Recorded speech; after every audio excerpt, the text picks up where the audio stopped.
Hello, YouTube. Welcome to my humble channel. Today, I just want to introduce a new series that I will be making videos on and briefly talk about some of the research that I've come across that I want to base these videos on. Basically, the topic I want to start a little series on is white slavery or slaves in America from the European countries.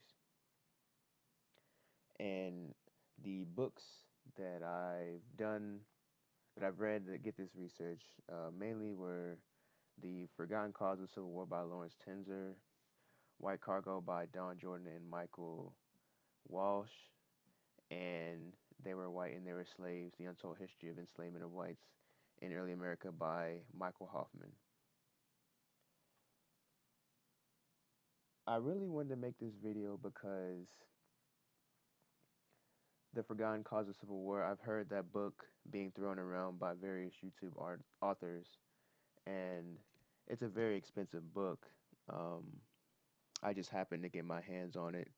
Uh, I just was looking for it for a long time. I just found a creative way to get it in my hands. I'm still reading it, but there's just so much good information in that book that I just want to just gradually make a couple videos that have a good amount of information in it that I've already read.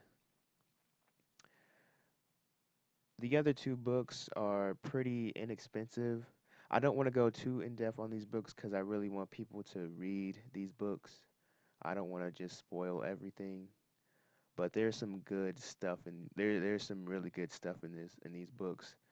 And I challenge those who are listening to this video to, pop one of those open. I mean, you can find the two that I talked about in PDF format.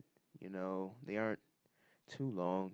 Just dedicate some time, sit down, and actually just read a different perspective of history that isn't being taught. Uh, I mean, we aren't being told that white people from England and other European countries were being shipped over here in droves, willingly or unwillingly, kidnapped children, uh, but forced by parliament, murderers, thieves. We aren't being told that they were the first people that touched down in the Americas. I mean, especially in like England, from England, we aren't being told that. Um, we're being told a different narrative, a different story, and these books really opened my eyes and made me really think. Um, a whole bunch of questions really popped. Like just I had to think. I just had to sit down and think for a minute. Just one question, just like why aren't we being told this history? Why aren't we being told that there was such a large number of white people being shipped over here to the Americas and also Australia? Um, we're bombarded with African African slaves and ships and stories such and such and numbers and diagrams of how they all fit in ships and stuff like that. But why aren't we being told that um, possibly there could have been white people on those boats as well? Um, it's just interesting. And when another interesting topic that I had to sit down and think about is a lot of people have found a newfound voice for, especially so-called African Americans. They found a newfound voice for reparations, and I had to really sit down and think about how that would work out, or why isn't this being told? Because there's thousands and more, maybe even millions of white people that were sent over here to be slaves, and I mean, do their descendants they were worked to death. Do their descendants deserve some type of pay or some piece of these reparations? Um, it just I mean, just had to sit down and think about these things. Um, Especially with all the well, all the accounts that are being brought to the light by these authors, and many more that I haven't read yet. But this is just a great start for me. I've read a lot. I've um, really had to sit down with this information. And another question I had to think, I had to talk to, I just talked to myself and had to form my own opinion about is like, why aren't we being told this? Um, we're being told lies. Well, from one perspective, I mean, if you tell people that you're not a slave and that you are something that you're not, you don't there's no need to tell the truth. You prop yourself so long to something that you're not.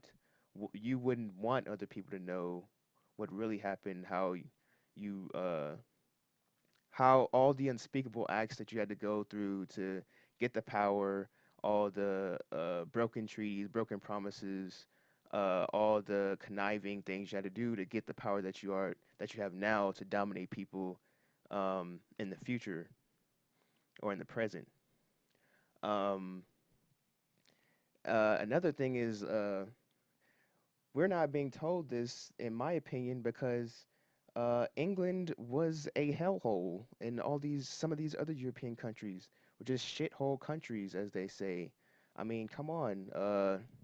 According to according to the information I found in these books, uh, England was full of Oliver Twist like ruffian children running around, stealing, mobbing, and beating up people. Rats were running around, running the cities. Pestilence was everywhere. Child slaves, child prostitutes, slums, gangs. You know, you see in the old England movie people just taking shits in buckets and just throwing it in the fucking street. Like, this place just sounds like hell. Like, vagabonds, murderers roaming the streets, um, and crooked parliament, just doing whatever the fuck it wants. I mean, I truly believe we aren't being told this part of history because these places were just hell. And when you prop yourself up for so long as some dignified, um, legitimate uh, people, when that's not the case, you have to hide history to delete all the naysayers or delete anybody that to calm the people that have different opinions or find other information. And you can do that by saying that information is false or attacking the source of the information and claiming it as obsolete or something like that. I mean, come on, these like England, there's fucking kids working to fucking death. There are fucking kids being thrown down chimneys to clean like fucking child brooms. Like, come on, you can't tell me that place just sounds like a civilized I just want to live there, where kids roam the streets, uh, people still having kids, shit in the streets, rats everywhere, maggots. It's just we aren't being told that, and uh, Parliament just not having Parliament just like looking at his hands, saying, "What do we do with all this foolishness?" Like, um, these people are a stain to society. Why don't we get fucking rid of them? And or how do we punish these uh miscreant children, these Oliver Twist children? And they pretty much are like, well, why don't we just send them the hell out of here, or just lock them up and just transport them elsewhere, or we can just kidnap people and just get paid to kidnap them and send them to Australia or America. And from that, that's basically how we are from here. That's how we got here from some of the research I've done. I mean, I'm just putting this in as lightly as I can, but um, I mean, if you want to know the real history, you got to get down and read. And it's just funny how people say one thing, they're backed by these paper diplomas and documents, and backed by natural what History Channel and all that other stuff, and you don't ever hear about this stuff. Um, I've gone on a little spiel, but I do want to leave you guys with one or two passages from each of the books. I'm not just gonna come on here and just spit my opinion without leaving a little bit of crumbs. We will go further into the topic once I decide to make the next videos. I will have some quotes. I might post some pages up so we can read along. But I do, like I said earlier, I think I said earlier, I don't want to do too much because I want people to go out here and read these books. It's different from when you have somebody reading you something and when you have something in your hand and when you can read along, or when you have it on your own time, you can sit down, form your own opinion. Um, that's how you that's how you put the pieces together. It's not going to come from somebody just telling you or even showing you an image or something like that. It's going to come from you sitting down and forming your own conclusions. Now, I had this picture of Boykin Chestnut up for a while. I'm going to change it. Um, Here's the books. They Were White and They Were Slaves: The Untold History of Enslavement in Whites in Early America by Michael A. Hoffman.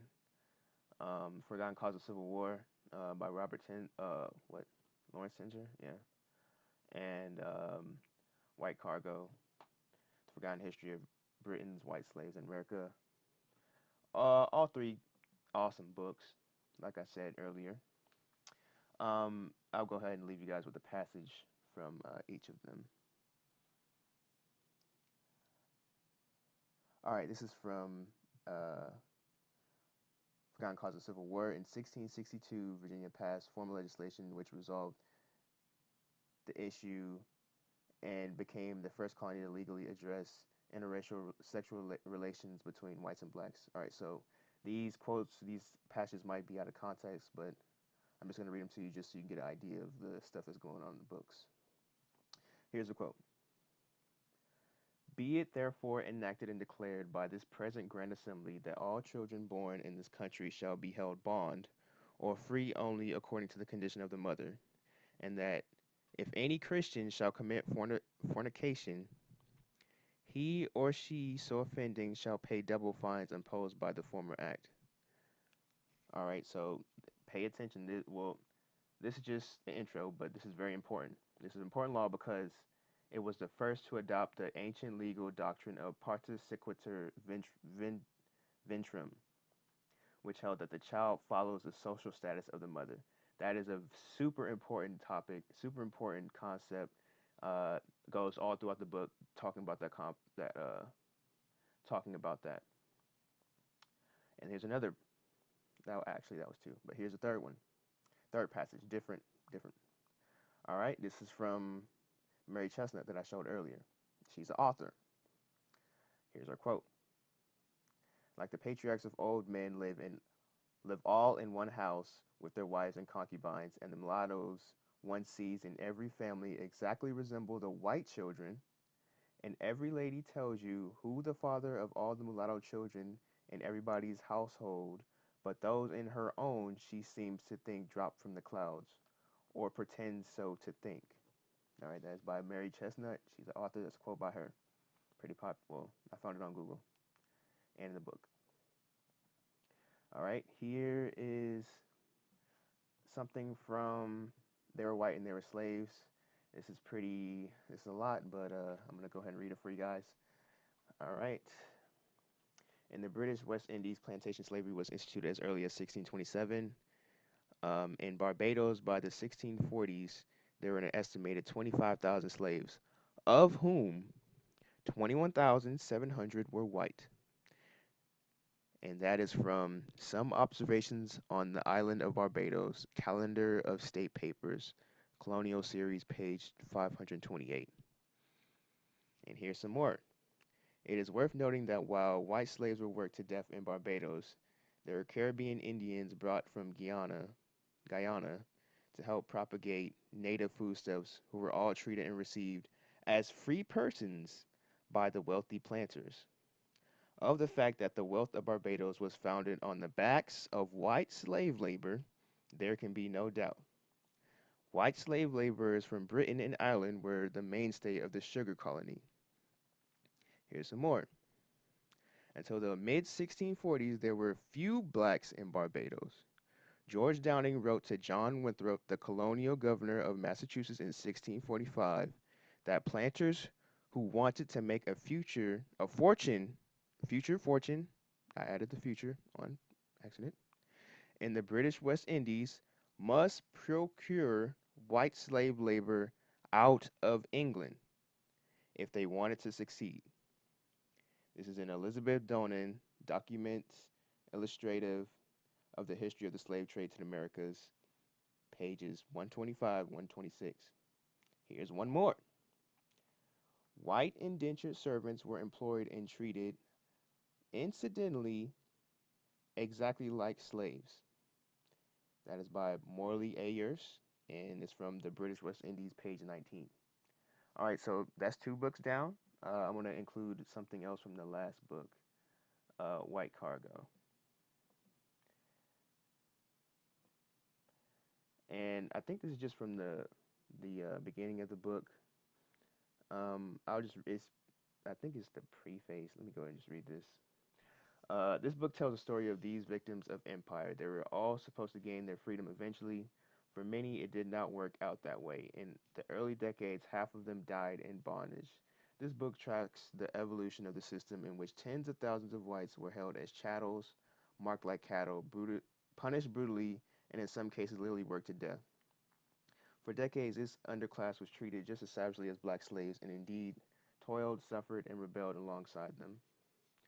Eventually, a racial wedge was thrust between white and black, leaving blacks officially enslaved, and whites apparently upgraded, but in reality just as enslaved as they were before. I want to add this. This is my own opinion. They were given privileges, more privileges than blacks, but they were still, I agree with the author, they were still enslaved. They were just given more privileges. According to contemporaries, some whites were treated with less humanity than the blacks working alongside them. Interesting. Very interesting. I just want to leave you guys with that. Um, yeah, England was a shithole country. Nothing but a whole bunch of Oliver Twist and vagabonds running around, uh, messing up shit. And they had to be sent somewhere. Um, yep, and they ended up over here in Australia, or whoever wanted to pay for them. And that's just all I want to go. All I want to talk about right now. This is just the intro. Um, check back later for some more videos. I'll probably have some up soon. All right.